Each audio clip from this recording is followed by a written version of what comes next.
أعوذ بالله من الشيطان الرجيم. بسم الله الرحمن الرحيم. يا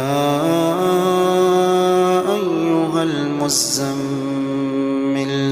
قم الليل إلا قليلا نصفه أو انقص منه قليلا أو زد عليه ورتل القرآن ترتيلا إنا سنلقي عليك قولا ثقيلا إن ناشئة الليل هي أشد وطئا وأقوم قيلا إن لك في النهار سبحا طويلا واذكر اسم ربك وتبتل إليه تبتيلا رب المشرق والمغرب لا إله إلا هو فاتخذه وكيلا واصبر على ما يقولون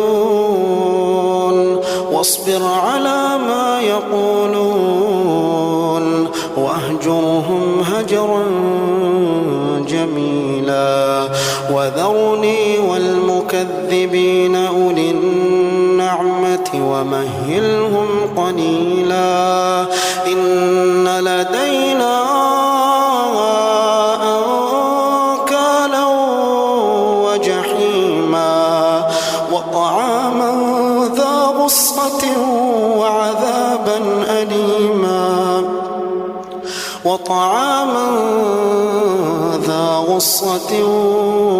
وعذابا أليما يوم ترجف الأرض والجبال وكانت الجبال كثيبا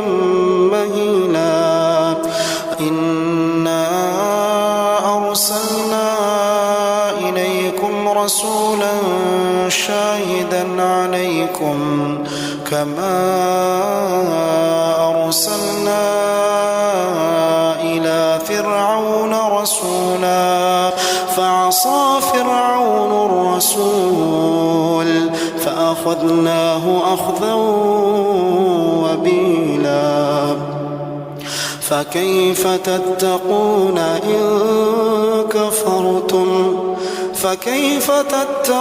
إن كفرتم يوما يجعل الولدان شيبا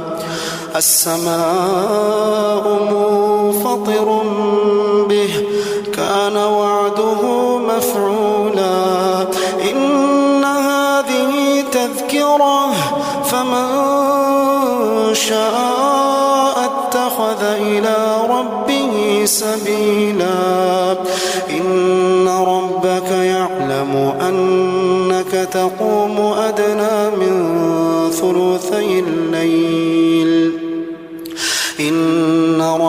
يعلم أنك تقوم أدنى من ثلثي الليل ونصفه وثلثه وطائفة من الذين معك والله يقدر الليل والنهار علم أن لن تحصوه فتاب عليكم فاقرؤوا ما تيسر من القرآن علم أن سيكون منكم مرضى وآخرون يضربون في الأرض يبتغون من فضل الله وآخرون يقاتلون في سبيل الله فاقرؤوا ما تيسر منه وأقيموا الصلاة وآتوا الزكاة وأقرضوا الله قرضا حسنا وما تقدموا لأنفسكم من خير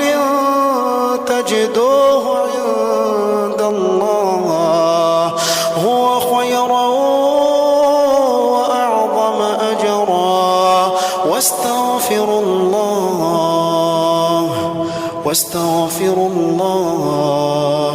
إن الله غفور